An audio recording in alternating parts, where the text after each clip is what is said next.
नमस्ते। बहुत खुशी की बात है कि ये सृजन संवाद की 160वीं गोष्ठी है। किसी भी गोष्ठी के लिए 160वीं गोष्ठी एक लंबी यात्रा है, खुशी की बात है, गर्व की बात है। ये संभव हो पाया है क्योंकि इतने लोगों का साथ हमें मिलता रहा है। जब भी किसी को हमने वक्ता के रूप में बुलाया है, वो खुशी से आए हैं और श्रोताओं की हमारे यहाँ कमी नहीं है। सृजन संवाद के मेंबर्स भी बहुत सारे हैं, बहुत सारे एक्टिव मेंबर्स हैं, बहुत सारे किसी न किसी कारण से व्यस्त हैं, कुछ लोग बहुत एक्टिव नहीं हैं, लेकिन वक्त जरूरत पर सब साथ खड़े हो जाते हैं। तो आज जैसा कि आप देख रहे हैं, ये हमारी 160वीं गोष्ठी है और हम कभी साहित्य पर बात करते हैं, कभी विभिन्न कलाओं पर और कभी सिनेमा पर बात करते हैं। Today we are going to talk about cinema and we have two speakers with us. सबसे पहले मैं आप सब ऑडियंस का स्वागत करती हूँ जो लोग फेसबुक लाइव से जुड़े हैं। उन सब का सृजन संवाद के पटल पर स्वागत है। हमारे पहले वक्ता डॉक्टर M.K. पांडे हैं। वो पहले भी सृजन संवाद के मंच पर आ चुके हैं, सृजन संवाद से परिचित हैं और हम लोग कई प्रोग्राम में मिल भी चुके हैं। उनका विस्तृत परिचय डॉक्टर मंजुला पांडे देंगी, जो कि डॉक्टर हैं लेकिन हम लोगों की तरह साहित्य में डॉक्टर नहीं है। उन्होंने मेडिकल कॉलेज से डॉक्टर की उपाधि पाई है और लखनऊ में उनका निवास है। पेशे से वो डॉक्टर रही है लेकिन बहुत अच्छा गाती है और हिंदी तथा विश्व साहित्य का खूब अध्ययन करती हैं। लगाव से पढ़ती है, लगाव से उस पर बातचीत करती है। वो हमारे वक्ताओं का परिचय देंगी। हमारे दूसरे वक्ता जो केरल से है, उनका परिचय भी विस्तार से मंजुला जी देंगी, लेकिन मेरा उनसे काफी निकट का संबंध है। हम लोग अक्सर व्हाट्सएप के माध्यम से बात करते हैं। मिलना तो सिर्फ 3 दिन के लिए हुआ, लेकिन वो 3 दिन हमेशा के लिए यादगार रहेंगे। जब मैं कैलिकट गई थी और वहां भी हमने फिल्मों पर ही सेमिनार में बातचीत की थी, लेकिन सेमिनार के पूरे कार्यक्रम को आयोजित करने में डॉक्टर महेश की विशिष्ट भूमिका रही। आयोजक होने के बावजूद, व्यस्त होने के बावजूद उन्होंने अपने सभी गेस्ट को बहुत समय दिया। आधी रात को भी तंग किया गया तो वो उठ करके सहायता के लिए आ जाते थे। जैसे उन्होंने 2 बार रात को तंग किया, हमेशा तमाम प्रश्न पूछती रहती थी, उन्होंने उत्तर दिए और मुझे एयरपोर्ट छोड़ने के लिए भी अर्ली मॉर्निंग वो आए। तो एक टीचर के रूप में, एक साहित्यकार के रूप में तो वो अपने छात्रों के, अपने परिचितों के बीच में प्रसिद्ध है ही, लेकिन एक मनुष्य के रूप में भी मैंने उन्हें बहुत अच्छा इंसान पाया। आज उन्हें हम यहाँ पर पा करके बहुत हर्षित हैं। वो पहली बार सृजन संवाद के मंच पर आ रहे हैं। डॉक्टर पांडे अच्छे मनुष्य नहीं, मैं नहीं कह रही हूँ, वो भी बहुत अच्छे मनुष्य हैं, बल्कि वो बहुत अच्छे एक्टर हैं। उन्होंने फिल्म में भी एक्टिंग की है और आगे उस भूमिका को आगे बढ़ाने के लिए वो बहुत उत्सुक है। मेरी शुभकामना है कि वो जल्द ही दूसरी फिल्मों में भी और बड़े रोल में आए। उनका भी इस पटल पर हार्दिक स्वागत है। मैं मंजुला जी का भी स्वागत करती हूँ, जो कि सृजन संवाद की मेंबर है। बहुत एक्टिव मेंबर हैं। जब भी कोई दायित्व लेती है तो बहुत गंभीरता से उसको निभाती हूँ। मैं अनुराग रंजन का स्वागत करती हूँ, जिनकी सहायता से ये स्ट्रीम यार्ड की लिंक बनी और जो स्ट्रीम यार्ड का संचालन भी कर रहे हैं पर्दे के पीछे रह करके। एक बार पुनः मैं सबका स्वागत करती हूँ। आज का जो हमारा विषय है वो फिल्मों में स्त्री की स्थिति को लेकर के है, और संयोग ऐसा बना है कि आज ही महादेवी वर्मा का भी जन्मदिन है। महादेवी वर्मा जो छायावाद की एक मजबूत स्तंभ रही है, उनका भी जन्मदिन है। ये संयोग था, मुझे आज ही सुबह ये पता चला, तो एक अच्छा दिन स्त्रियों पर बातचीत करने के लिए है। ये आज का प्रोग्राम हम उन्हें ही समर्पित करते हैं, उनके नाम पर समर्पित करते हैं। डॉक्टर पांडे फिल्मों में महिलाओं की बदलती छवि पर बात करेंगे, खास करके वो देवदास फिल्म की स्त्री पर बात करने वाले हैं। मैं नहीं जानती हूँ कि देवदास कौन सी वाली वो लेने वाले हैं या कई देवदास को समेटने वाले हैं, क्योंकि देवदास तो एक जमाने से इतनी बार बन चुकी है, हाल तक बनी है, अलग अलग रूप में बनी है, अलग अलग निर्देशकों ने बनाया, अलग अलग भाषाओं में भी बनी है।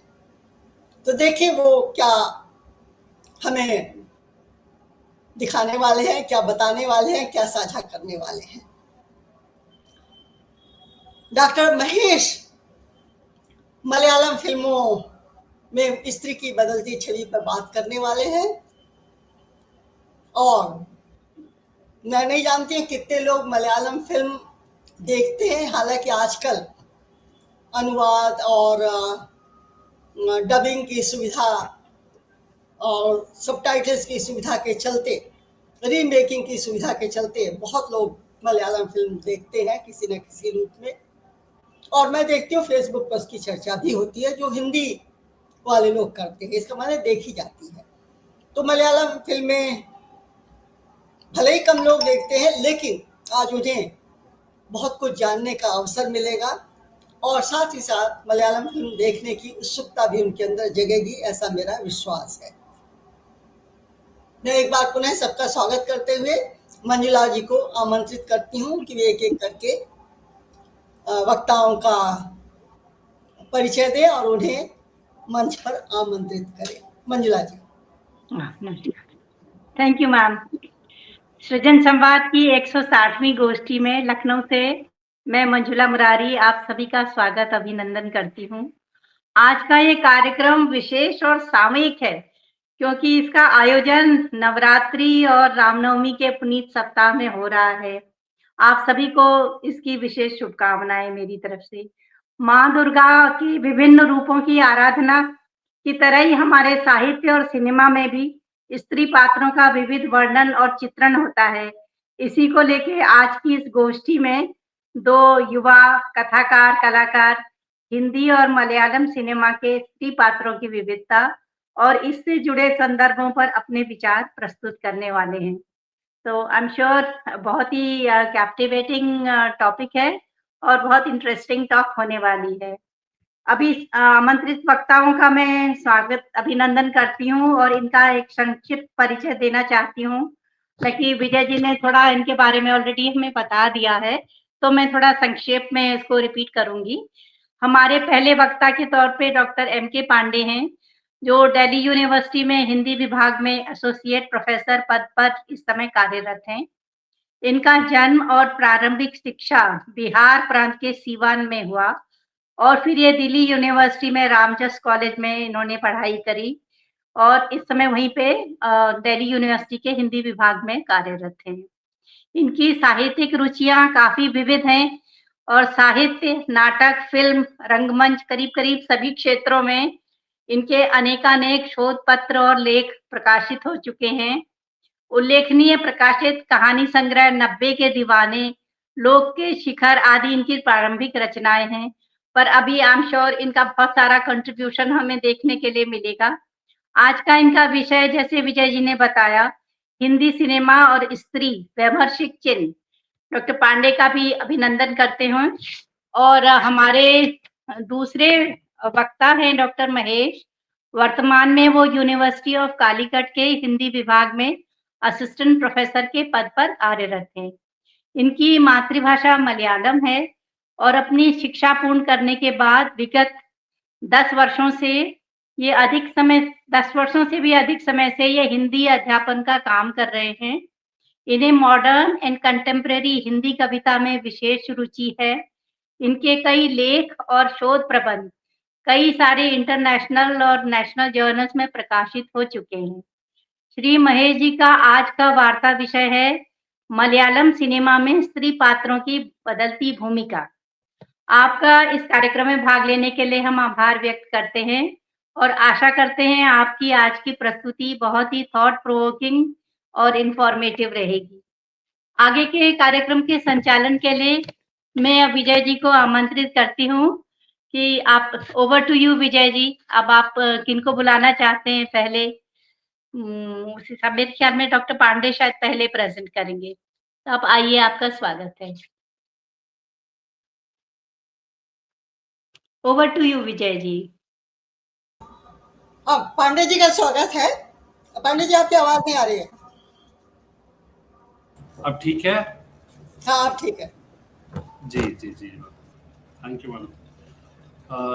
सबसे पहले तो सृजन संवाद के 160वें अंक के लिए आप सबको बधाई कि जिस तरीके की कोशिशें हैं साहित्य, सिनेमा और संस्कृति को लेके इस पेज की और इस समूह की, संस्था की, उसके लिए आप लोग की जितनी तारीफ की जाए कम है, क्योंकि बहुत मेहनत लगती है और बहुत ज़्यादा जुनून की ज़रूरत होती है। जैसे सिनेमा बनाने के लिए भी जिस तरीके की दीवानगी चाहिए उस मीडियम के लिए या लिखने पढ़ने के लिए भी, वो आप लोगों में दिखती है। और विजय मैम का तो मैं ख़ास तौर पे उनके पेशेंस के लिए मैं धन्यवाद देना चाहूँगा और माफ़ी भी मांगना चाहूँगा कि जिस तरह से लगातार उन्होंने कहा और मैं भागते भागते ट्रैवल करते करते सब चीज़ बात करता रहा, इस बीच थोड़ी व्यस्तता रही, तो उसके लिए क्षमा चाहता हूँ।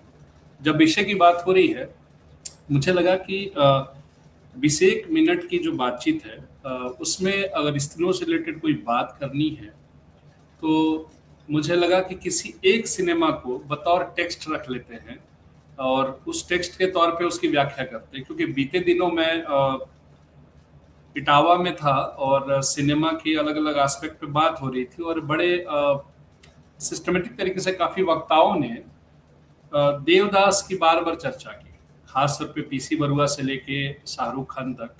और देवदास के बारे में आपको पता है कि 15+, मेरी जानकारी कम भी हो सकती है, से अधिक देवदास बन चुकी हैं, अलग अलग भाषाओं में अडॉप्टेशन उसकी हो चुकी है अलग तरीके की।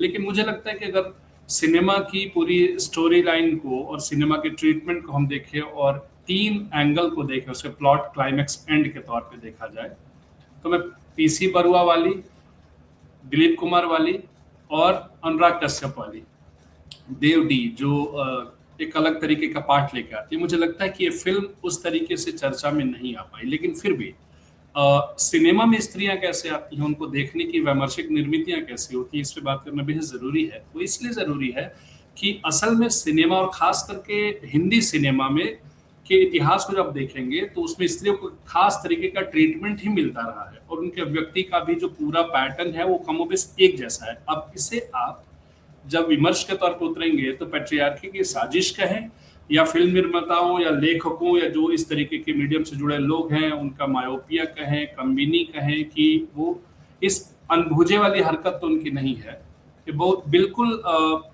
आधी आबादी की उपस्थिति को वो किस तरीके से देख रहे हैं वैश्विक सिनेमा में, जबकि उनकी इतनी बेहतर उपस्थिति है। क्या हमने उनको एक खास ढांचे में फिट किया है? क्या स्त्रियां सिनेमाई संसार की अनिवार्य उपस्थिति के बावजूद आज तक अपने लैंगिक पहचान के पुरुषवादी नजरिए से ही जूझती रही हैं? सिनेमा इसका उदाहरण है। और खासतौर पे जब इन दिनों में एक गाने पे जब बैन लग गया है अभी नोरा फतेही के, और उनको देश निकाला दिया जा रहा है कि इनका वर्क परमिट रद्द किया जाए, और उसमें जो एक भारतीय एक्टर हैं, बड़े एक्टर हैं संजय दत्त, उनका वर्क परमिट या ऐसा कोई उनकी नागरिकता पर कोई संकट नहीं आ रहा है, तो ये सवाल और भी मौजू हो जाता है कि नोरा फतेही का वो वर्क परमिट रद्द किया जाएगा कि उस गाने में वो थी। अब लिखने वाले, शूट करने वाले, ट्रीट करने वाले सब लोग उसमें थे। अब सिनेमा की इनसे इतर जो विषय पे बात करें तो सिनेमा की जो किस्सागोई को देखेंगे तो एक परिवार, एक समाज, एक कंपनी, एक समूह, चाहे जिस तरीके का कथानक हो उसमें स्त्रियां अनिवार्य उपस्थिति हैं, और पर उनके होने का मसला अधिकतर मामलों में एक विशेष भराव, फिलर के तौर पर ही आता रहा है और वो एक वस्तु के तौर पे पेश की जाती रही है। और हम जानते हैं कि स्त्री पुरुष का फर्क केवल शारीरिक है, पूरी बहस को जानने वाले जानते हैं, और इसको सलीके से इस पूरे डिबेट को स्त्री को स्त्री बनाया जाता है वाली पूरी बहस को पितृसत्ता ने बड़े तरीके से रचा है। और जब हम बहस में उतरते हैं तो हमें इस बहस को भी समझ लेना होगा कि असल में लड़ाई है कहाँ। लड़ाई है man is the subject of desire, women is the object of desire. तो ये जो छवियां जो बनाई जाती रही शुरुआत से, तो हमें तो खास तौर पे चूंकि महादेवी का जन्मदिन भी है तो महादेवी को याद करते हुए वो स्त्रीवादी एक उनके स्त्री सवाल बहुत, उनकी पोइट्री, उनकी राइटिंग में स्त्रियों का पक्ष बड़े सहानुभूतिपूर्वक और संवेदनशील तरीके से आता है। क्योंकि हमारे यहाँ कभी भी रेडिकल तरीके से स्टैब्लिश होती स्त्री सेटल नहीं हो पाई है, अभी भी ठीक तरीके से एक्सेप्ट नहीं हो पाई है। सेटल करने का मतलब, मेरा मतलब है कि वो एक्सेप्ट नहीं हो पाई है। तो मैं जब सिनेमा की स्त्रियों पे बात करूंगा तो ये तय बात है कि मुझे तो सबसे पहले दादा साहब फाल्के की 1913 की आई फिल्म जो राजा हरिश्चंद्र है, उसकी पहली हीरोइन जो है सालुंखे, जो कि एक पुरुष ही थे, उनको याद करता हूँ कि कैसे उनकी कास्टिंग हो जाती है। फिर उसके बाद जुबैदा जो मास्टर बिट्ठल बनती है, हमारी पहली बोलती फिल्म आरम आरा में, आलम आरा को हम याद कर सकते हैं, या फिर आगे कई सारे लोग हैं। लेकिन अगर हम देवदास वाले लाइन पे जाएंगे और देवदास पे जब हम बात करते हैं तो हम कई बार सोचते हैं कि देवदास ही क्यों, देवदास में स्त्री का सवाल है ही क्या। मुझे लगता है कि देवदास में स्त्री के सवाल बड़े तरीके से आए हैं, और इसके पहले लिटरेचर का एक पोर्शन, हिंदी लिटरेचर का मैं जोड़ सकता हूँ इसमें, ये कि जब देवदास को आप देखेंगे तो उसकी छाया इतनी लंबी जाती है।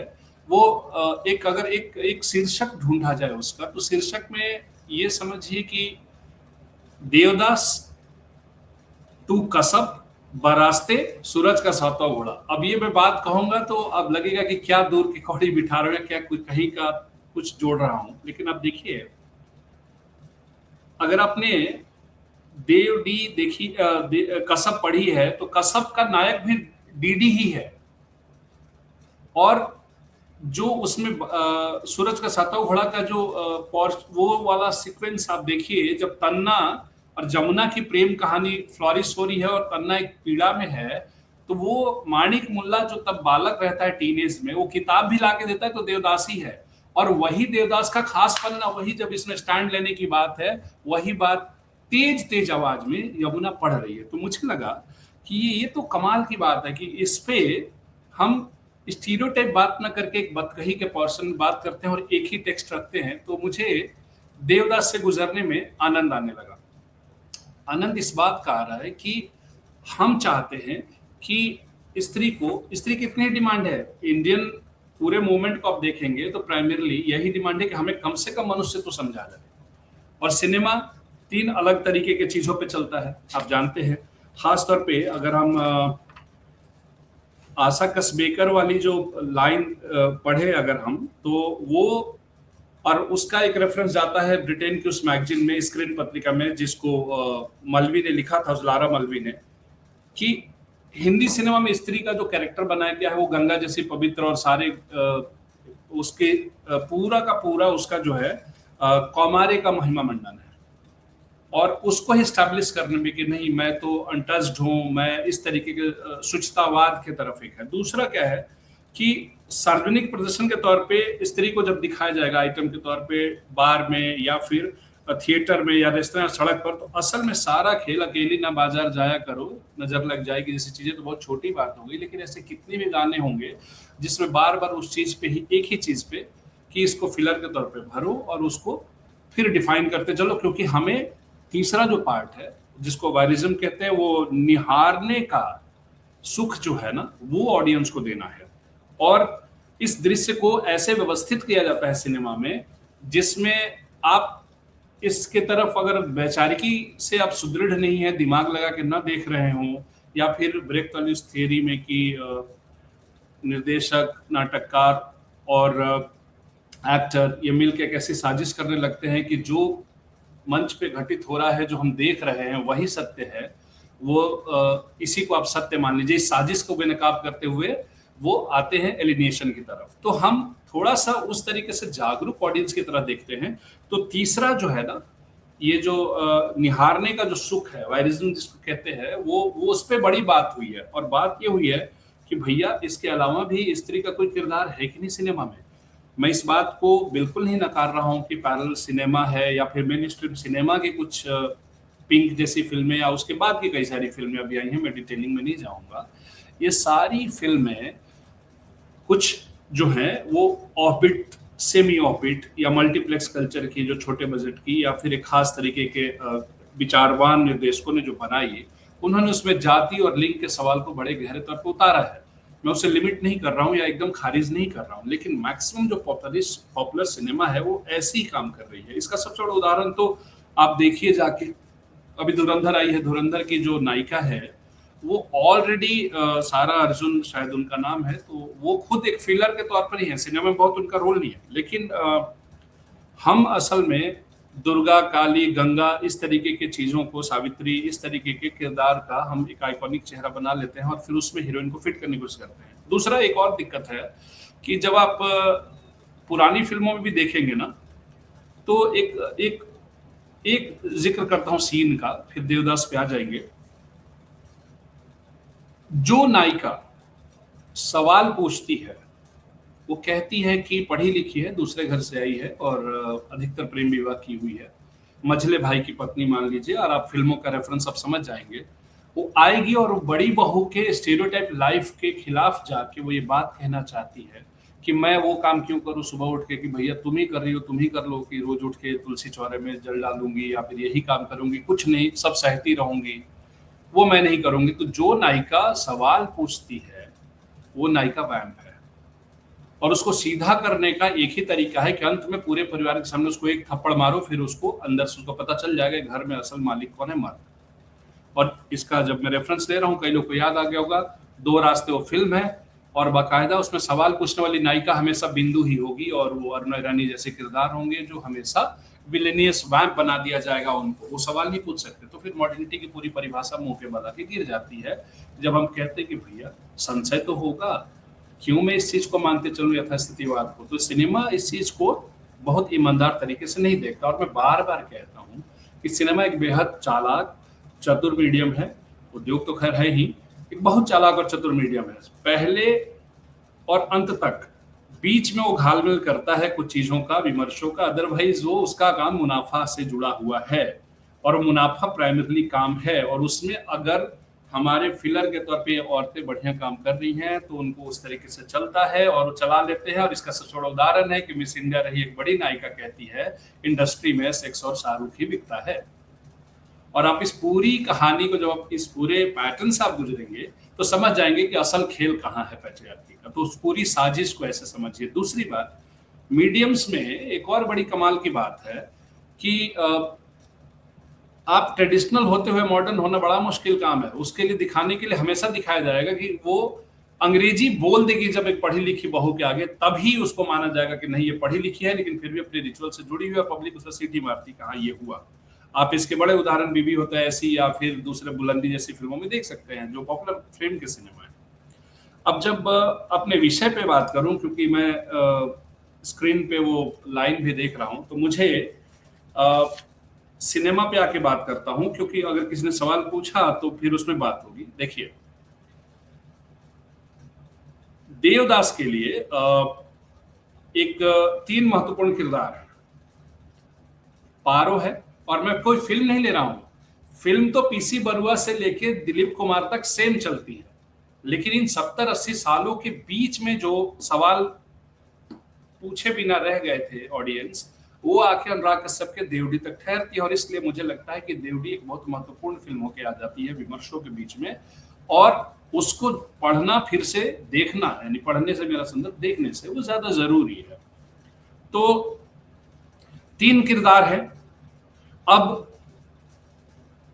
पूरी कहानी का वितान इन तीनों के आसपास बनता है। चंद्रमुखी किरदार के हिस्से लेकिन केवल वियोग है, पीड़ा है, तमाम समर्पण भाव होने के बावजूद भी। अब आपको उस पॉइंट पे लाता हूं जहां मेरा सवाल है। देवदास के प्रति उसके रचयिता ने बड़ा संवेदना के साथ भरा हुआ डिसीजन लिया है और उसको रचा है कि लोग उसको, देवदास के बारे में आहें भरते हैं लोग और देवदास के प्रति बड़ी करुणा का भाव रखते हैं, तमाम चीजें। लेकिन प्रश्न उठता है, आखिर देवदास के लिए ये करुणा क्यों? देवदास एक पुरुष पात्र के लिए मैं कह रहा हूं, क्यों करुणा होना चाहिए उसके प्रति?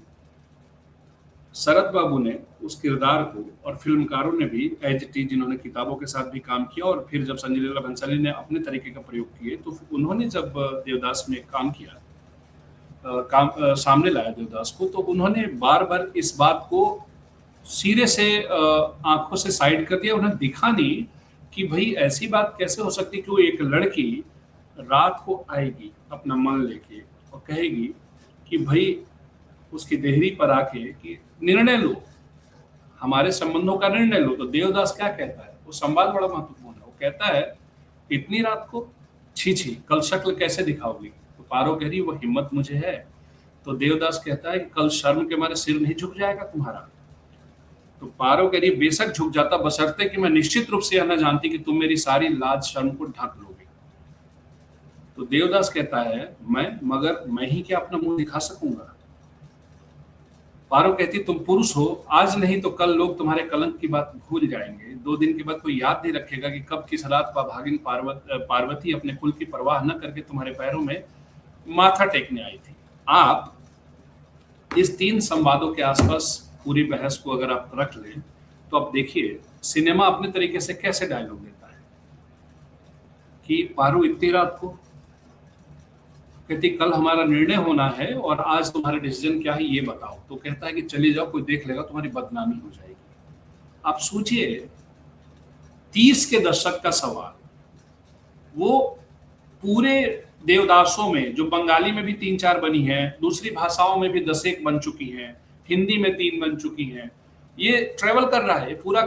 ये सिर्फ 3 सवाल जो हैं, 3 डायलॉग जो हैं 2 प्रेमियों के बीच के, ये ट्रेवल करते हैं। और मुझे वो ट्रिगर पॉइंट आता है जब मैं देवडी देखता हूँ, और देवडी देखने के बाद जब वो पारो को छोड़ता है उसके चरित्र पे लांछन लगा के, जहां लांछन लगाने का अवकाश नहीं था, यहाँ है क्योंकि समय ने लंबा रास्ता तय किया है।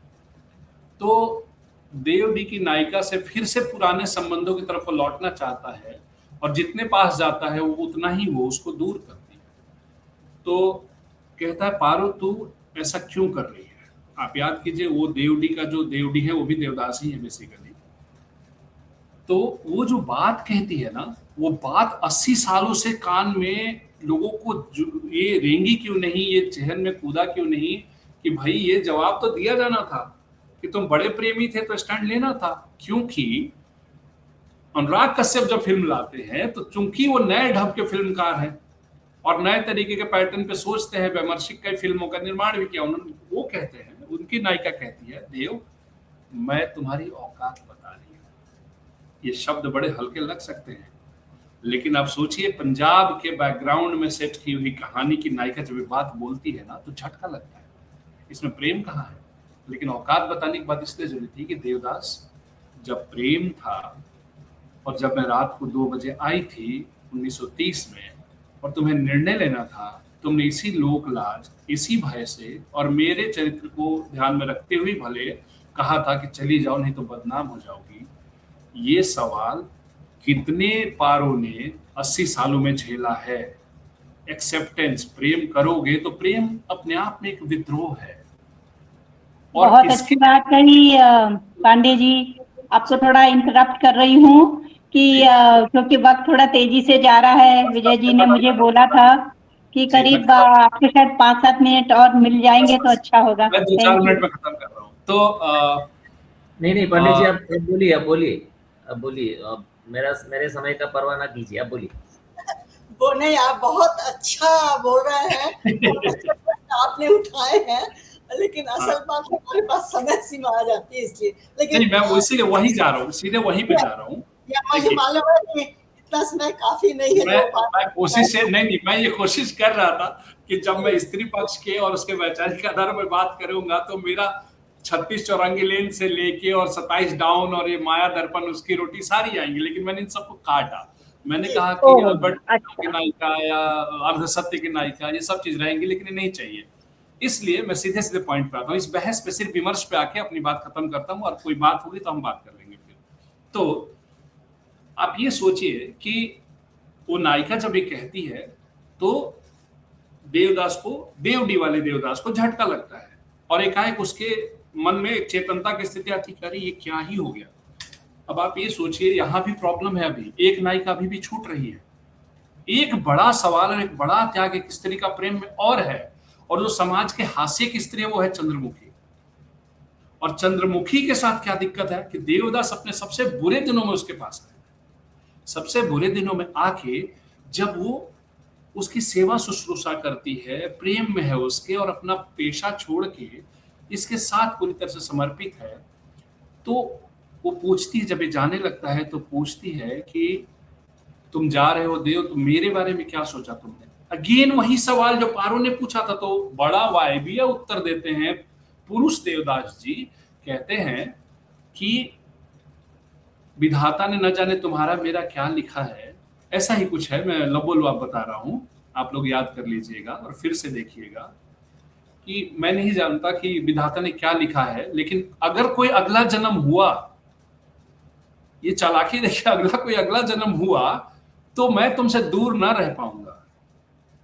आप सोचिए, उसके बाद वो चले जाते हैं प्रेम की तरफ। वो अनिवार्यतः ट्रेजिक हीरो की निर्मित तो हो रही है हिंदी सिनेमा में, लेकिन अनिवार्यतः देवदास उसी परिणति की ओर जा रहा है जहां उसको जाना चाहिए था। लेकिन देवडी इसलिए जुड़ती है इस कॉन्टेक्स्ट में कि देवडी की जो चंदा है वो जाने नहीं देती है, और देवदास, यहां का जो नया देवदास है, जो 21वीं शताब्दी के सिरहाने खड़ा देवदास है, वो उसको साथ लेकर निकल जाता है, और एक बड़ा सुंदर गाने की एंट्री होती है जिसको 80 सालों से हम याद कर रहे थे। विमर्शों का मसला सिर्फ कमरों में बैठ के बहस कर लेना नहीं होता, या फिर करुणा या संवेदना नहीं जता देना होता। अगर विमर्श प्रैक्टिकल तौर पे अगर पर्दे पे नहीं आ रहा है, या जीवन के पर्दे पे नहीं उतर पा रहा है, व्यवहार में नहीं उतर पा रहा है, तो फिर इसका कोई मतलब नहीं है। फिर तो सारी चीखें वैसी दबी रह जाएगी, और फिर एक कोई पत्थर मारने वाला आएगा और अंकुर फूटेगा। ठाकुर हमेशा जुल्म नहीं करेगा। तो अंकुर का जो पत्थर है वो दरअसल इस तरीके के विचारों पर पड़ा है कि दरअसल तुम अब यथास्थितिवाद में नहीं चल पाओगे। यहां से सिनेमा नया आकार लेता है। तो हम सिनेमा जब देखें तो उसको आप ये हमेशा समझें कि हम विमर्श में जब लाएंगे तो थोड़ा ब्रूटल होना पड़ता है। फिर प्रेम की जो महीनी है ना, जो देवदास के प्रति पनपती है, या पारो या चंद्रमुखी के ट्रायंगल पे पनपती है, वो एक हिस्सा है, उस हिस्से से इनकार नहीं है। लेकिन दिक्कत क्या है, जब विमर्श में लाएंगे तो बहुत तार्किक होके घुसना पड़ता है, और जब तार्किकता आती है तो हृदय पक्ष का विलोपन हो जाता है। तार्किकता यहां से आती है मस्तिष्क से, और जब यहां आएगी तो कहेगा 1 + 1 2 होता है। 1 + 1 11 कहने वाला भावना का प्रश्न है। तो हम इस भावना से नहीं, विमर्श हमेशा तर्कों के आधार पर चलता है। और सिनेमा को जब क्रिटिकल तरीके से देखते हैं तब देवदास पिटाई योग्य बन जाते हैं। मतलब लिटरल सेंस में ना लीजिएगा पिटाई योग्य, मैं एक बात कहता हूँ किरदार के तौर पे, एक पुरुष के तौर पे सिर्फ मैं देख रहा हूँ। और मुझे लगता है कि जब हम इन निहारने वाली प्रवृत्तियों से या फिर फिलर के तौर पे देखने वाली प्रवृत्तियों से किसी पॉपुलर टेक्स्ट को हम देख लेते हैं तो उसको पढ़ने के नजरिए में बदलाव आता है, फिर एक नए अर्थ उससे निकल के आते हैं। क्योंकि सिनेमा सिर्फ हमारा टेक्स्ट नहीं है, विजुअल टेक्स्ट, वो हमें दीक्षित भी करता है और एक बेहतर नागरिक बनने की कोशिश करता हुआ भी दिखता है। तो हम प्रेम चोपड़ा, शक्ति कपूर, गुलशन ग्रोवर नहीं बनते हैं। हम जब बनेंगे नायक ही बनेंगे। तो नायक का किरदार अगर ऐसा रचा गया है तो प्रेम में त्याग भी होगा, तो उदात्तता चाहिए। देवदास का यही उदात्तता गिर जाता है, क्योंकि निर्णय न ले पाने की जो उसकी स्थिति है वो कुआनो नदी को उस कविता के लाइन की तरह हो जाती है, जब वो कहते हैं कि निर्णय पे ना पहुंचा मनुष्य सबसे खतरनाक होता है। धन्यवाद। यही अपनी बात कह रहा था, बाकी बातें होंगी। शायद मैंने समय का थोड़ा ज्यादा अतिक्रमण किया होगा तो उसके लिए क्षमा चाहता हूँ। नहीं, थैंक यू। मुझे लगता है डिस्कशन में आप फिर से पार्ट लेंगे तो अच्छा होगा। Thank you, very nice. लोग प्रश्न पूछेंगे तो आपको उत्तर भी देना होगा। जी। हमारे साथ इस समय फेसबुक लाइव से उर्मिला शरीफ जी जुड़ी हैं, अरविंद तिवारी जुड़े हैं जो कि सृजन संवाद की मेंबर हैं, ऋचा द्विवेदी मेंबर हैं, और नेहा तिवारी भी हमारी मेंबर हैं, परमानंद हमारे मेंबर हैं, ये लोग जुड़े हुए हैं। रक्षा गीता जी जुड़ी हैं, वैभव मणि त्रिपाठी तो सर्वे सर्वा है कहना चाहिए सृजन संवाद के, और क्षमा त्रिपाठी भी जुड़ी हुई हैं। ये बात सही है कि आपको हमने बहुत कम समय दिया, लेकिन आपने बहुत सुंदर ढंग से वार्ता को जारी रखा, और सब लोग चाह रहे हैं कि आप कंटिन्यू करें। अब मजबूरी ये है कि हम आपको अगली बार बुला सकते हैं, लेकिन अभी हम अपने दूसरे वक्ता को आमंत्रित करना चाहेंगे। Sorry for stopping you. मैं अनुरोध करूंगी डॉक्टर महेश से कि वो आए और अपनी बात करें। Thank you Vijay ji. मेरी आवाज आ रही है ना? जी जी जी। अभी डॉक्टर पांडे जी को सुनने के बाद एकदम कैसे देखना है, कैसे क्रिटिकली एनालिसिस करना है, उन्होंने तो बहुत ही रोचक था, इसीलिए मैं सुनते ही रहना चाहता था। मैं जो बातें रखूंगा तो उससे भी महत्वपूर्ण उनको सुनना मुझे लगा, तो इसीलिए मैंने कहा कि उनको जारी रखने दिया जाए। तो मैं स्क्रीन शेयर कर रहा हूँ अभी आपको। एक मिनट।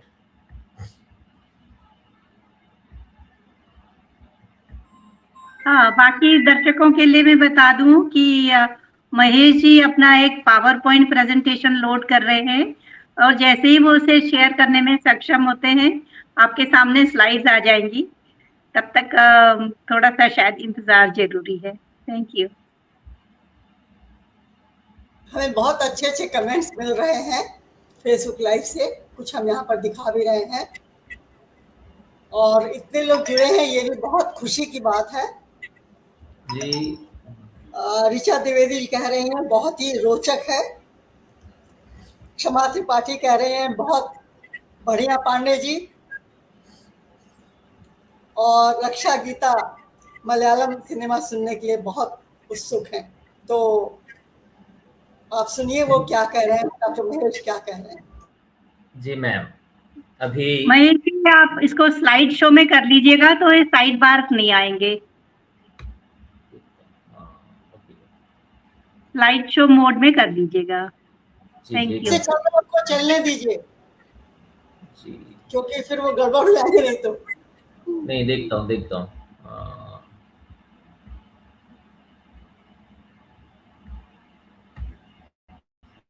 स्लाइड शो में करता हूँ अभी। एक मिनट।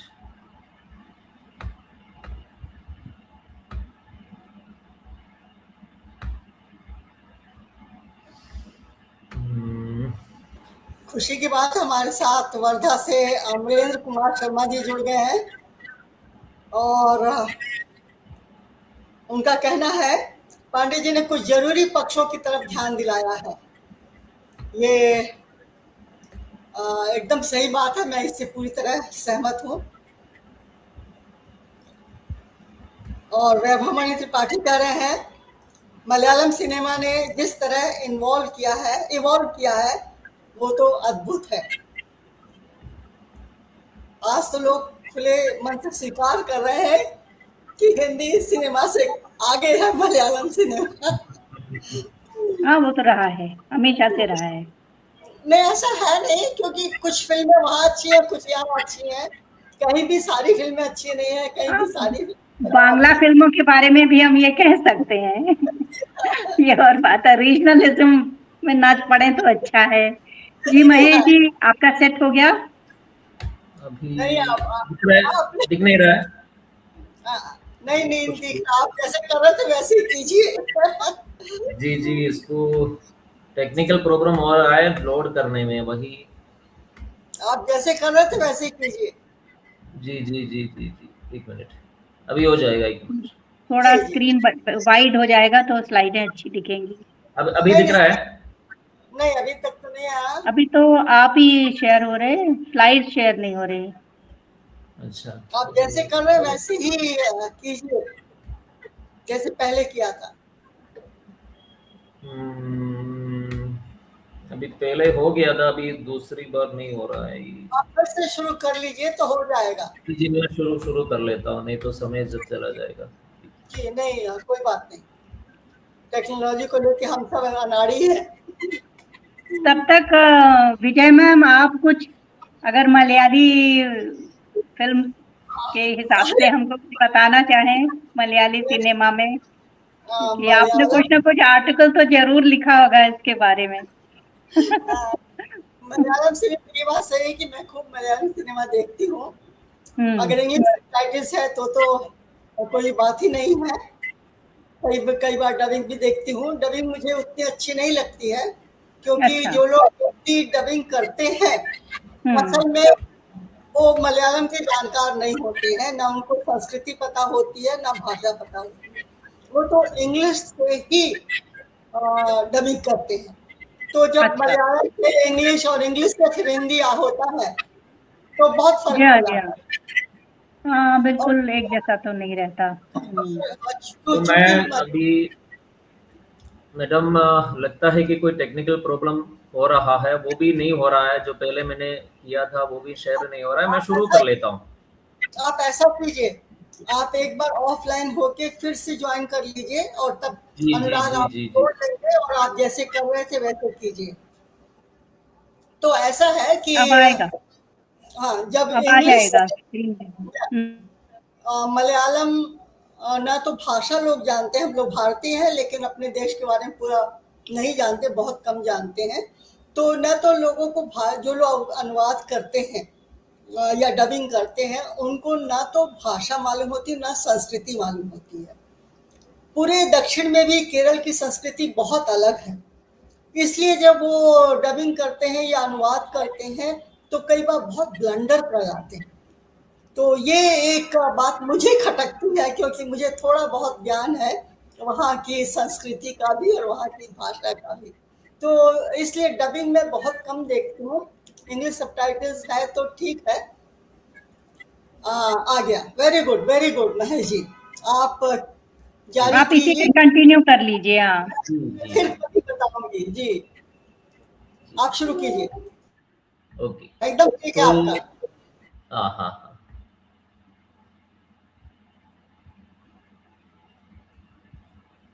पीपीटी बदल नहीं रहा है ये। ओ नेक्स्ट स्लाइड क्लिक करनी पड़ेगी शायद। नेक्स्ट स्लाइड कैसे नहीं हो रहा है?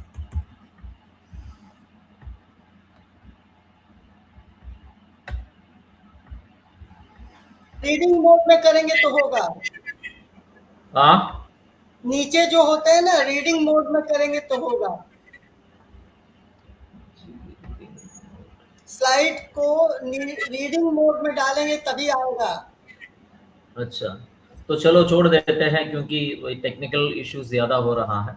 तो मैं सीधे अपनी बात पर आना चाहूँगा कि जैसे मैं जब है कि जैसे मलयालम सिनेमा में स्त्री पात्रों की बदलती भूमिका जो है, उस संदर्भ में अभी दिखाई दे रहा है ना, स्लाइड जो बदल रहा है देख रहा है?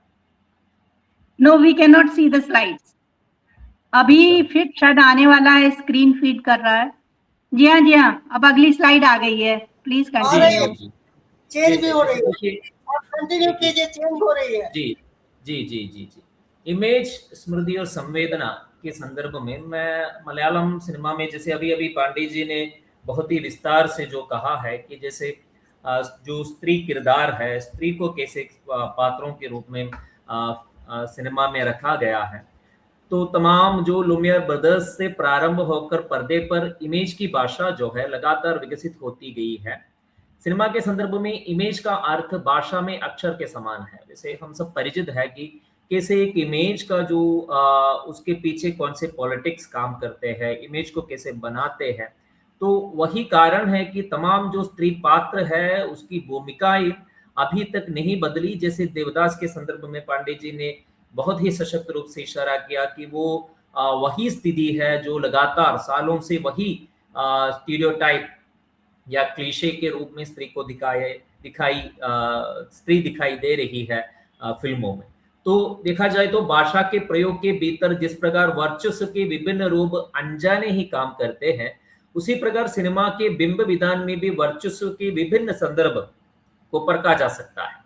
इमेज का गहरा संबंध मनोविज्ञान से है। इमेज की संवेदना दृश्य के मानसिक प्रभाव पर आधारित होती है। यहाँ इमेज के विभिन्न अर्थ संदर्भों को समझना आवश्यक है। तो इमेज के माध्यम से कैसे इमेज को रूपायित किया जाता है, उसके माध्यम से फिल्मी भाषा कैसे बनती है, उसी के माध्यम से उसके पीछे जो भी जो कि जैसे कहा जाता है, फ्रेडरिक जेम्सन ने जो अनकॉन्शियस तरीके से जिस प्रकार के पॉलिटिकल अनकॉन्शियसनेस के रूप में कैसे वो रूपायित होती है, उसी की दृष्टि से अगर इसका सैद्धांतिक व्याख्या किया जाए तो समझा जा सकता है कि image, imaging, imagery and imagination आदि शब्द सांस्कृतिक धरातल पर इमेज के विभिन्न अर्थ संदर्भों को व्यक्त करते हैं। तो देखा जाए तो ये इमेज का संबंध मात्र दृश्य के सामान्य अर्थ से नहीं, बल्कि कैमरे के एंगल से निर्मित विशेष अर्थ से भी है। विषय, सब्जेक्ट का जिस प्रकार निर्माण होता है वही इमेजिंग है। तो स्त्री के संदर्भ में देखा जाए तो इमेज को कैसे रूपायित किया गया, स्त्री से जुड़ी पात्रों के संदर्भ में उसके सांस्कृतिक धरातल को कैसे रूपायित किया गया, इस संदर्भ में हमें एक और शब्द की ओर जाना होगा, आइकोनोग्राफी। आइकोनोग्राफी एक जैसे इतिहास में एक शब्द के टेक्निकल टर्मिनोलॉजी के रूप में उसका प्रयोग होता है। आइकोनोग्राफी में क्या होता है कि एक आइकॉन को उसके प्रतीकात्मक सारे सांस्कृतिक संदर्भों के साथ जोड़कर समझने का जो है वही एक वो पाठ कैसे निर्धारित करता है, इसी का अध्ययन आइकोनोग्राफी में होता है। तो फिल्मों के संदर्भ में भी आइकोनोग्राफी के माध्यम से कैसे कल्चरल पैटर्न्स रूपायित होता है, इसको समझना बहुत जरूरी है जब हम फिल्मों का अध्ययन करते हैं। तो मलयालम फिल्म में भी इसी प्रकार एक समाना ऐसा था, जहां जैसे आप देखिए, जैसे हम अगर कहा जाए तो जैसे मेल गेज जो है एक थियरी है, फेमिनिस्ट थियरी है, वो विशेषकर ये मीडिया के संदर्भ में इसका इस्तेमाल किया गया था कि एक पुरुष वर्चस्व का जो रूप जो है उसी के आधार पर स्त्री को ऑब्जेक्ट बना दिए जाते हैं कि उसके तमाम संदर्भों में वो ऑब्जेक्ट है।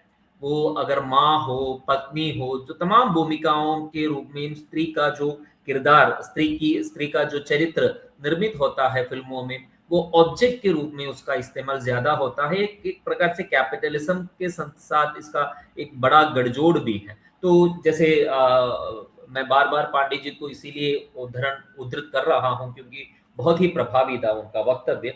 चालाकी के साथ जिसका प्रयोग पांडे जी ने किया है, बहुत ही चालाकी के साथ हमें गुमराह कर देते हैं कि ये एक प्रकार के पैटर्न्स जो है यही मानक है।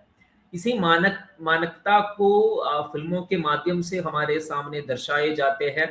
तो इस दृष्टि से देखा जाए तो वर्षों से मलयालम सिनेमा में इमेज का निर्माण पुरुष केंद्रित नैरेटिव के आधार पर ही रूपायित हुआ है।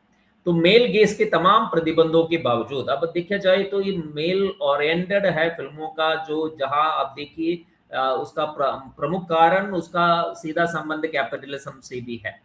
तो इस प्रकार कैपिटलिज्म के माध्यम से, जो कि एक और विद्वान का मैं नाम लेना चाहूंगा, पीटर वोलन का, उन्होंने इसका जो सेमियोटिक्स के रूप में कैसे सिनेमा में इमेज और सिंबॉलिक रिप्रेजेंटेशन होता है उसका तो विस्तृत अध्ययन उन्होंने किया है। तो इसी आधार पर मैं भी मलयालम फिल्मों में इमेज का जो रूपायन किस प्रकार हुआ है चंद उदाहरणों के साथ, वैसे मेरा समय भी कम है तो मैं आपको वीडियो भी दिखाना चाहूंगा, उसी के माध्यम से आपसे बात करना चाहूंगा।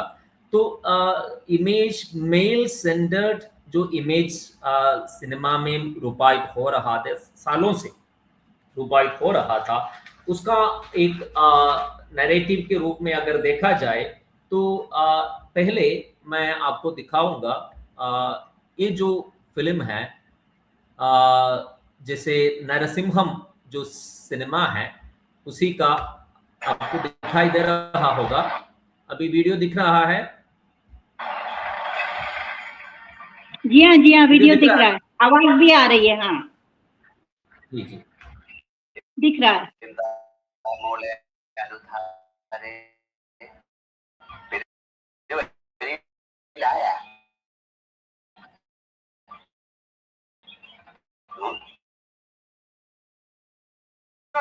കൊല്ലാൻ പറഞ്ഞു.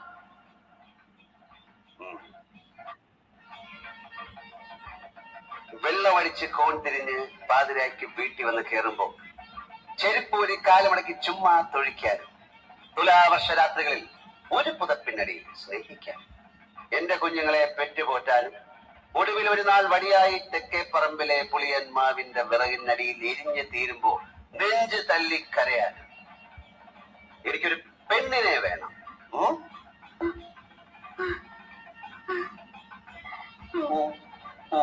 പറ്റുമെങ്കിൽ കേറിക്കോ.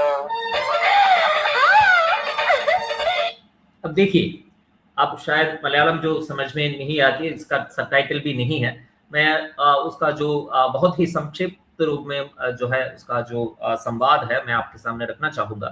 मोहनलाल जो है इसमें वो क्या है कि नायक के रूप में अपने तमाम मेल ओरिएंटेड बिहेवियर के साथ वहाँ खड़ा है और उसकी आशिका है मतलब अनुधारा से कहता है कि जब मैं शराब पीकर शराब के नशे में दुस्त घर में आ जाऊं तो मुझे लात मारने के लिए और एक कंबल के नीचे प्रेम करने के लिए, और जब मैं मर जाऊं तो मुझे रोने के लिए मुझे एक लड़की चाहिए और तुम्हें मंजूर है तो आइए. ये देखिए एक प्रकार की टिपिकल, ये जब इस फिल्म नरसिम्हम जो है शाजी कैलाश द्वारा निर्देशित फिल्म बॉक्स ऑफिस पर हिट हुआ था तो इसी का जो रूप, इसका बहुत जश्न मनाया गया था कि मोहनलाल का जो पुरुष का जो रूप है उसका एकदम बहुत, इस डायलॉग को भी जैसे मुझे लात मारने के लिए और मुझे प्रेम करने के लिए एक लड़की चाहिए, वही जैसे मोहनलाल का डायलॉग का संक्षिप्त रूप है. तो इस प्रकार के बहुत से फिल्म है जहां बहुत ही खुल्लम खुल्ला स्त्री को अभी, अब देखिए ऐसा कॉन्शियसनेस बना है कि इस प्रकार के फिल्म अभी नहीं बनाए जा सकते, फिर भी हो सकते हैं कि मलयालम में तो खासकर नहीं बनाए जा सकते क्योंकि वो कॉन्शियसनेस का जो रूप है वो बढ़ गया है इसी कारण. तो देखिए कि उसके बाद जो तमाम फिल्मों में जो है स्त्री को किस प्रकार ट्रीट किया गया है, उसके पीछे जो भी सांस्कृतिक, इसको मैंने कहा कि आइकोनोग्राफी के रूप में आइकॉन बना हुआ जो पुरुष है उसके नीचे ही है, क्योंकि मुझे मारने के लिए और मुझे दुत्कारने के लिए और तुम्हें जैसे मैं जब मर जाऊं तो मुझे रोने के लिए एक लड़की चाहिए, എനിക്കൊരു പെണ്ണ് വേണം എന്നാ പറഞ്ഞു. तो ये जो पेण्ण शब्द का यानी लड़की शब्द का प्रयोग भी एक प्रकार से उसकी जो ऑब्जेक्टिफाइंग कर देता है कि मुझे ऑब्जेक्ट चाहिए मेरी अपनी सारी सुविधाओं के लिए. तो ये मेल, अगर इसको अलग तरीके से देखा जाए तो जो डायलॉग है मेमोरी और फिल्म को एक साथ, अगर साइकोलॉजिकल रूप में मेमोरी साइकोलॉजिस्ट जो होते हैं तो जीवन में तमाम संदर्भ ऐसे होते हैं जो हम याद नहीं रख पाते, फिर भी फिल्मों के संदर्भ में ऐसा होता है कि कलात्मक तरीके से मेमोरी को क्रिएट किया जाता है. तो इस दृष्टि से देखा जाए तो मेल सेंटर्ड जो मेमोरी क्रिएट होते हैं उसका प्रभाव क्या होगा कि इसका जो है हमारे फ्रंटल कॉर्टेक्स के साथ अनुभवों को साझा करने और समझने की हमारी जो क्षमता है. तो जो लोग कहते हैं कि फिल्म का हमारे जीवन में कोई खास संबंध नहीं है, फिल्म और हमारा व्यक्तित्व एकदम अलग अलग जुदा जुदा है, जो विद्वान जो ऐसे बात करते हैं उनको समझना चाहिए कि जो हम स्मरण जो रखते हैं, जो यादें जो है, अगर जीवन में तो इस प्रकार के प्रतीकात्मक संदर्भ में जो यादें रखे जाएंगे उसके माध्यम से जो ट्रांसैक्ट होगा उसके पीछे का जो राजनीतिक मतलब स्त्री पक्ष धरदा की दृष्टि से देखा जाए तो ये बहुत ही कलात्मकता की घटिया किस्म की मतलब सृजन है. इस प्रकार मैं इसी शब्द का इस्तेमाल करना चाहूंगा क्योंकि बहुत ही चालाकी के साथ इस पुरुष का जो रूप है उसको हमारे सामने परोसा जा रहा है. सदियों से फिल्मों में यही काम, फिल्मों का जो दायरा है इसी प्रकार काम किए हुए हैं जो कि बॉक्स ऑफिस में जो हिट होते हैं. तो इस संदर्भ में देखा जाए तो मलयालम में बहुत से ऐसे फिल्म बनी है जो एक अलग नरेशन को, उसकी सिंबॉलिक रिप्रेजेंटेशन को ही बदल देता है. तो इसी प्रकार के एक बहुत ही सशक्त फिल्म है फेमिनिची फातिमा. शायद आप लोगों ने इस नाम सुना होगा, फेमिनिची फातिमा। अगर सुना नहीं है तो आपको जरूर देखना है वो फिल्म, क्योंकि फेमिनिची जो शब्द है, फेमिनिस्ट जब शब्द का प्रयोग किया गया तो क्या हो गया कि इस फेमिनिज्म को सर्वाधिक लांछन फेमिनिज्म पर लगाने वाले जो लोग थे, इसी फिल्म के मतलब फिल्मी जो है डायरेक्टर्स और फिल्म के साथ जो उसका जो नैरेटिव पैटर्न्स जो बनाते हैं, वही इसका सबसे ज्यादा खिल्ली उड़ाई है इस फेमिनिज्म शब्द का। मलयालम में भी था कि ये फेमिनिज्म शब्द है एक धोखेबाजी या एक प्रकार के जो है उच्च वर्ग के लोगों के साथ संबंधित है, इसका हमारे जीवन के साथ कोई ताल्लुकात नहीं है। और फेमिनिस्ट होना एक अपराध के रूप में देखा जाता है। जो अच्छे खासे परिवार की जो लड़की है उसको फेमिनिस्ट नहीं होना है। यही पाठ पढ़ाया गया था लगातार फिल्मों के माध्यम से। फेमिनिस्ट का जो है एक ऐतिहासिक रूप से एक बहुत बड़ी, मैं समझता हूँ कि एक बहुत बड़ा साजिश रचा गया था कि फेमिनिज्म को अपदस्थ करने के लिए, जबकि फेमिनिज्म के माध्यम से जो जागरण स्त्रियों में हुआ है उसी के माध्यम उसको समझने का जो तमाम जो माध्यम है उसको रद्द करने की तरह थी फिल्मों में जो रवैया है। तो इस संदर्भ में फेमिनिची फातिमा में वो शब्द का जो प्रयोग है, फेमिनिची वो शब्द है, मैं आपको उसका दिखाता हूँ। फेमिनिची फातिमा जो है उसका ये ट्रेलर है, आप जरा देख लीजिए।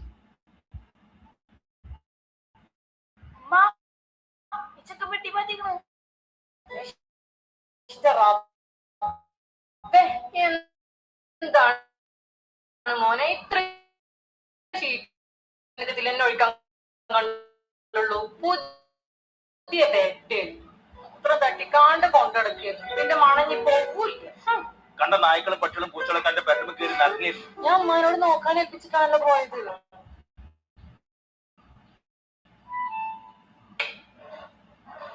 ഇടങ്ങറായാലെന്താ ഫാത്തിമ, നമ്മുടെ സൈനത്താനെ പെറ്റിട്ടതും പടച്ചോൻ വിളിച്ചതും ഒക്കെ ഈ ബെഡ് കിടന്നിട്ടാണ്. അത്ര റാഹത്തുള്ള ബെഡാണ്. ജാഫർക്ക് മയ്യത്തായി വെക്കാം. ട്രെയിനിന്ന് പറഞ്ഞ സ്പോഞ്ച് കിടക്കാം, പഞ്ചാബിൽ നിന്ന് കൊടുന്ന പഞ്ഞിക്കിടക്കാം, പിന്നെ ചകിരി കിടക്കാം. അതൊക്കെ ഈ കുന്നംകുളത്താണ്. പഞ്ഞിക്കിടക്കെ കിടന്നുണ്ടെങ്കില് കണ്ടാ മതി ഉറക്കം വരും. എന്നിട്ട് നമുക്ക് ഉറക്കം വരില്ലല്ലോ. ഇപ്പോഴും നടന്നു പോയാൽ അവിടെ പീഡിയിലേക്ക് സൂറാത്താ നിങ്ങളായിട്ട് അവളെ കുണ്ടിലും കുയിലും കൊണ്ടെടുത്ത് നിങ്ങൾ പറഞ്ഞിട്ടല്ലേ ഞാൻ ആ ബെഡ് ഒഴിവാക്കിയത്. ഇപ്പൊ എന്റെ പൈസക്ക് ഒരു ബെഡ് വാങ്ങാൻ പറ്റൂല. ഞാനേ ഈ പള്ളിയിൽ ഉസ്താദാ, ഈ നാട്ടുകാർക്ക് മുഴുവൻ ഇൽമു പറഞ്ഞു കൊടുക്കണം. ആ ഇന്റെ പേരെ തന്നെ ഞാൻ പറഞ്ഞത് കേൾക്കൂലെങ്കിൽ ഞാൻ പറഞ്ഞത് നാട്ടിൽ കേൾക്കൂല. മനസ്സിലായി? तो देखिए तमाम इसके लिए अवार्ड मिल गए हैं, बहुत से जो इस फिल्म की तारीफ की गई है। मात्र बहुत छोटी सी कहानी है इसमें कि जो आम जो परिवार है हमारे आज के ज़माने में, जो परिवार है उसमें स्त्री को क्या क्या झेलना पड़ता है, एक छोटी सी कहानी के माध्यम से। बिस्तर जो है गीला कर देता है बेटा, तो वो दूसरा जो है बिस्तर लेना चाहती है, फिर भी जो पुरुष है घर का वो मतलब मदरसा में अध्यापक है, वो मानता नहीं है कि लड़की ऐसा कोई काम करे, जबकि घर का पूरा काम तो उसी की जिम्मेदारी है। तो लड़कियों को, जो घर के जो औरत है उसको उसी के मतलब दायरे में रहना है। तो इसीलिए वो क्या करता है कि पूरा नियंत्रण अपने साथ रखने के लिए तमाम जो है घर पर अपना रोब जताए रखने की कोशिश करता है, फिर भी वो कुछ खास नहीं कर पाता। तो देखिए आगे ये वीडियो भी आपको दिखाऊंगा क्योंकि ये बहुत ही महत्वपूर्ण है। देखिए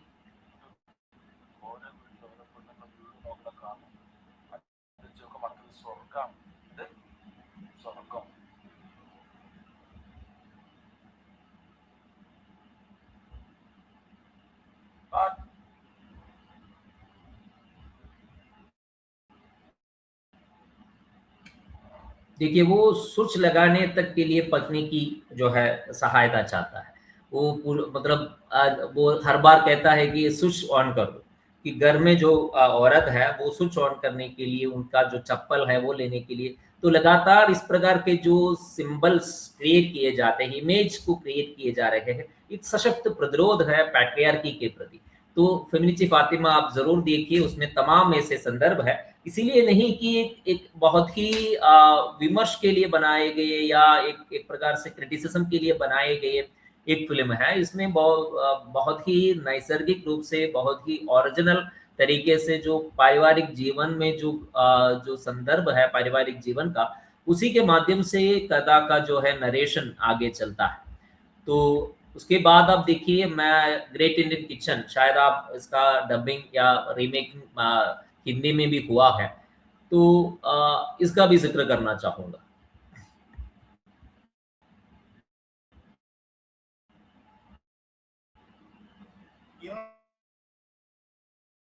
നമ്മൾ കുടുംബത്തെ പറ്റിയാണ് പറയുന്നത്. Family is A universal.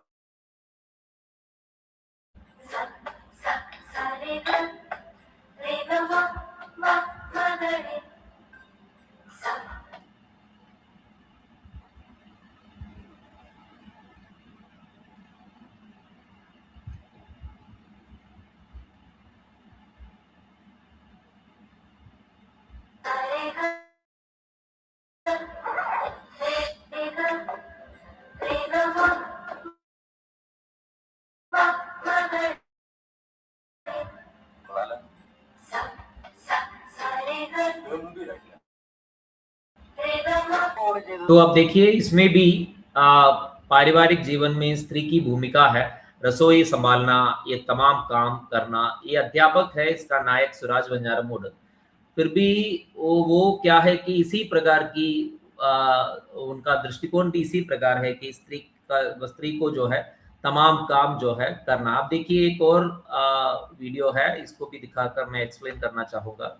ये जो बाहर जो खाना खाने के लिए जाते हैं दोनों, तो देखिए उनके बीच जो कॉन्वर्सेशन है।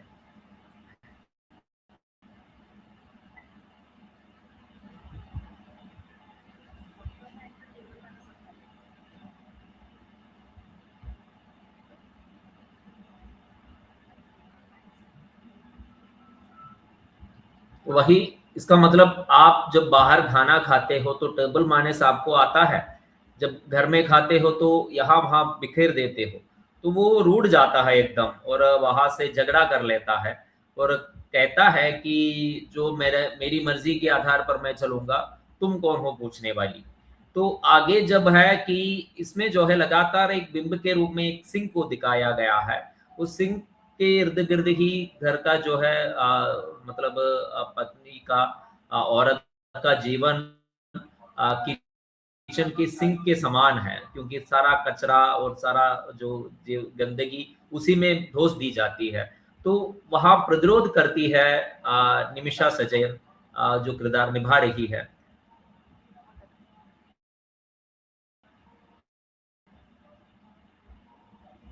अब देखिए, वो शबरीमला के लिए जो है जब एक आचार के रूप में माला पहना हुआ है और वो व्रत पर है, तो इसका भी एक बहुत प्रभाव पड़ता है घरेलू परिवार में, क्योंकि उसका पूरा जो है सफाई का ध्यान किसको रखना पड़ता है, स्त्री को रखना पड़ता है। और इसीलिए उसको दोषी ठहराने के तमाम जो कारण उपस्थित भी होते हैं। तो घर में, आम घरों में ये होता ही रहता है। तो वहाँ ये नरेशन जो है एक अलग प्लॉट के रूप में, एक अलग तरीके से उसको ट्विस्ट करता है कि यहाँ क्या है कि पुरुष की जो नजरिया है क्या वो ठीक है। नैतिकता का जो प्रश्न है, नैतिक दृष्टि से देखा जाए तो पुरुष का जो, अगर वो शबरीमला में जाने के लिए व्रत शुद्धि का जो तमाम बातें मापदंडों के आधार पर करे, तो उसमें जो भारी पड़ रहा है औरत पर, क्या वो नैतिक रूप से वो सही है कि नहीं, ये सवाल मलयालम सिनेमा में पहली बार ग्रेट इंडियन किचन में ही उठाया गया है। वही इस फिल्म की प्रासंगिकता है।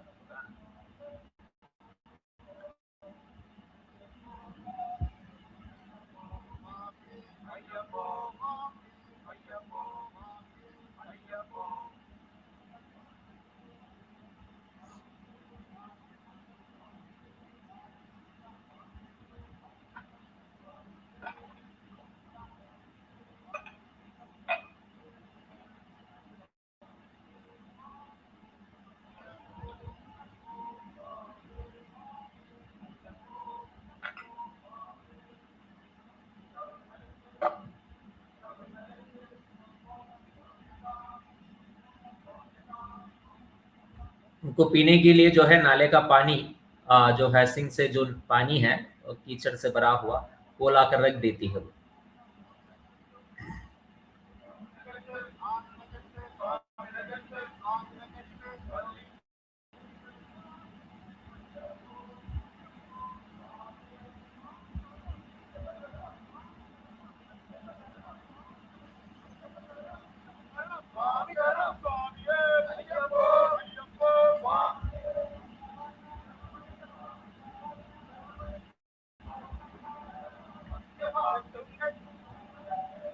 और जब वो नाले का पानी जब दिया गया उसको तो वो गुस्सा होकर आ जाता है, तब वही पानी उसके मुंह पर दे मार देती है।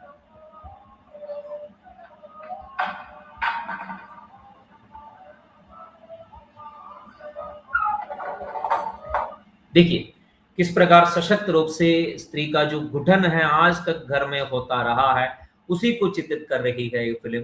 तो इस प्रकार के जो सिंबल्स इमेज को बनाए जाने के पीछे ये जो फिल्म है ग्रेट इंडियन किचन जियो बेबी द्वारा निर्देशित है और बहुत से इसका फिल्म केरला फिल्म अवार्ड से भी नवाजा गया था। फिल्म 2024 को रिलीज हुई थी फिल्म। तो इस प्रकार मलयालम फिल्म में जो स्त्री किरदार है उसको बहुत ही सशक्त रूप से ऐसे उभारा जा रहा है, वो क्वेश्चन पूछ रहा है, प्रतिरोध जता रही है। ये एक खासियत है जो मलयालम फिल्म के तमाम जो यात्रा है उसमें हाल ही का जो कि मतलब इस प्रकार के बहुत से सशक्त फिल्म बन रहे हैं। तो आगे एक और फिल्म है उसका भी मैं जरा जिक्र करना चाहूंगा। फिल्म का नाम है हर। ये फिल्म इसीलिए महत्वपूर्ण है कि ये एंथोलॉजी है, 5 कथाओं की एक एंथोलॉजी है। इसमें एक प्रश्न है कि जैसे लगातार इसके पात्र है प्रश्न पूछते हैं समाज से, तो उसी को सिंबॉलिक रूप में रिप्रेजेंट किया गया है। तो आप जरा देखिए। കല്യാണം വേണ്ടെന്ന് പറഞ്ഞാൽ എന്താ അർത്ഥം?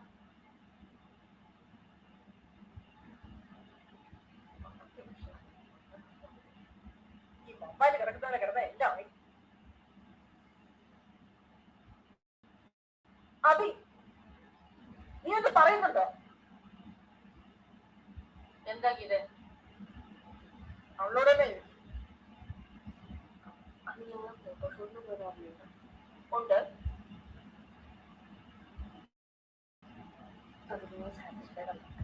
तो वो कहती है कि मैं फोटोशूट के लिए गया था, उसके साथ मैं सैटिस्फाइड नहीं। तो दोनों जाते हैं सेक्सुअल रिलेशनशिप में। स्त्री की सैटिस्फैक्शन के बारे में पहली बार मलयालम फिल्म में हर में ये प्रश्न मतलब प्रश्न की तरह देखा जाता है कि सैटिस्फैक्शन क्या है, सेक्सुअल सैटिस्फैक्शन हो या इमोशनल, उसका क्या संदर्भ, मतलब स्त्री के जीवन में उसकी क्या अहमियत है। तो इस प्रकार के प्रश्न पूछने की जो बोल्डनेस है वो फिल्म दिखा रहा है। यही हर जो फिल्म है उसके जो तमाम एंथोलॉजी है उसके संदर्भ में महत्वपूर्ण है। और एक संदर्भ है इमेज के बारे में, ये भी जरूरी है कि मेरे लिए समय है अभी। हेलो, बहुत तो नहीं है। जी जी जी जी, जी मैं कंक्लूड कर रहा हूँ। जैसे देखिए ये फिल्म जरा देख लीजिएगा। इसमें जो है कि एक बहुत ही छोटी सी घटना है, उसका कैसे सिंबॉलिक रिप्रेजेंटेशन किया गया है उसको आगे मैं व्याख्यात करूंगा। वो दृष्टि जो रूपायित हो रही है वो महत्वपूर्ण है फिल्म के लिए।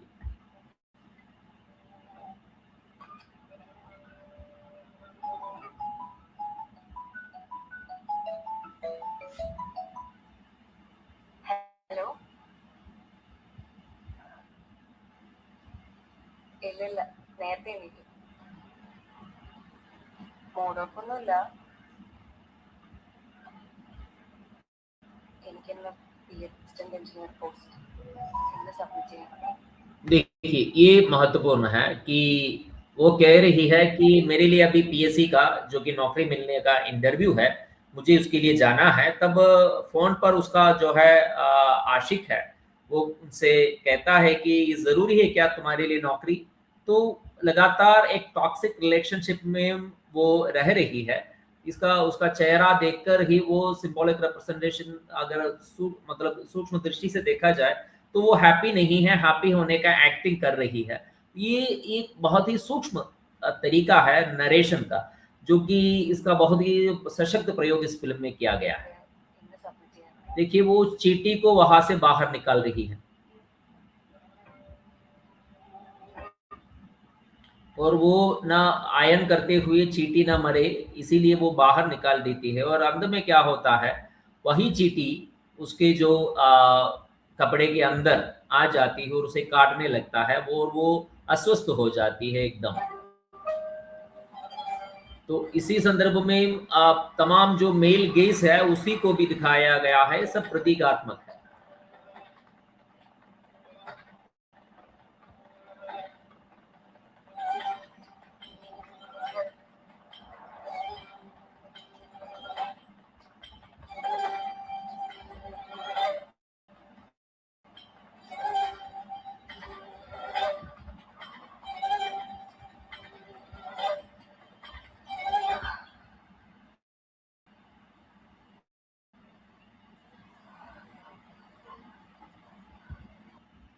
देखिए तो इसी प्रकार फिल्म का जो नरेशन का जो पैटर्न है उसका व्यू मेल सेंट्रस से बाहर हो रहा है।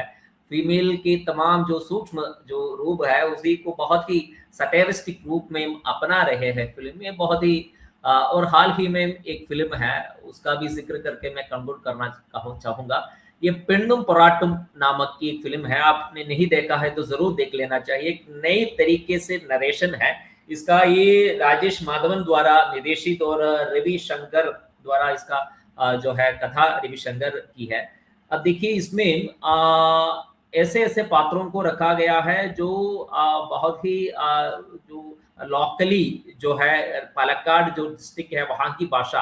अब देखिए भाषा के संदर्भ में कहना चाहूंगा कि मलयालम फिल्मों में एक प्रकार से जो कि मध्य तिरुविदांगुर जिसे कहते हैं कि सेंट्रल जो पोर्शन है वहाँ की भाषा को ही मानक भाषा माना गया था, जबकि अभी भाषा बदल रही है। भाषा लोकली कंटेंट जो है भाषा में आ रही है। हिंदी में कितना हो रहा है कि मुझे नहीं पता। मलयालम फिल्म में बहुत ही लोकल कंटेंट या प्रादेशिक भेद के आधार पर भाषा में जो बदलाव है को एक ढांचेपन का एक जो बनाए जा रहे थे पहले भाषा को, वो बदल रही है। तो इस संदर्भ में मलयालम फिल्म जो है उसकी भाषाई संदर्भ में इतनी विविधता लिए हुए हैं कि नरेशन का पैटर्न भी लगातार बदल रहा है उसमें। अब देखिए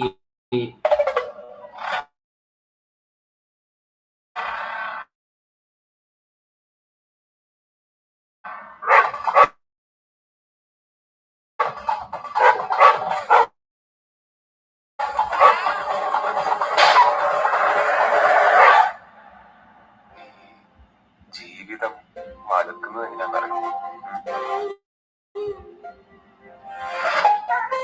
ആദ്യമൊക്കെ നല്ലതായിരുന്നു, പക്ഷേ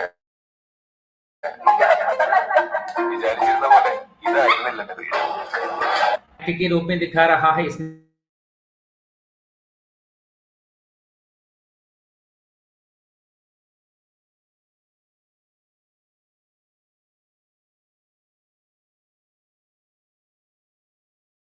आपका माइक ऑफ हो गया है महेश जी, आपका माइक ऑफ हो गया है।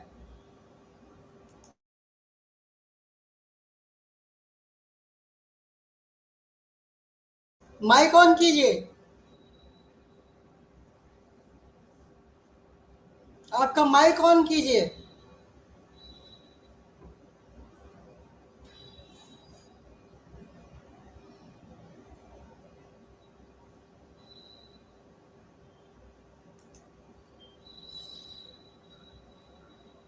हेलो, आवाज आ रही है ना?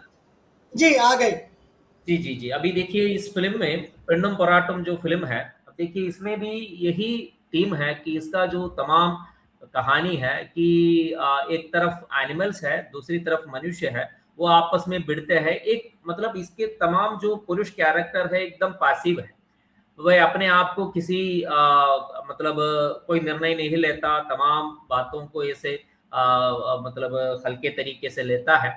और एक इसका जो नायक कोई नहीं है इसमें, मोर एक चारुलता नाम की लड़की को जो है कुमार प्रपोज करता है और कहता है उसे कि can I make love with you, और एक शब्द का भी प्रयोग करता है जो बारिश ने नदी से किया वह मैं तुम्हारे साथ करना चाहता हूँ, और वो चाहता है कि शादी किए बगैर सेक्सुअल लाइफ को आगे ले जाना चाहता है वो कुमार नाम का जो कैरेक्टर।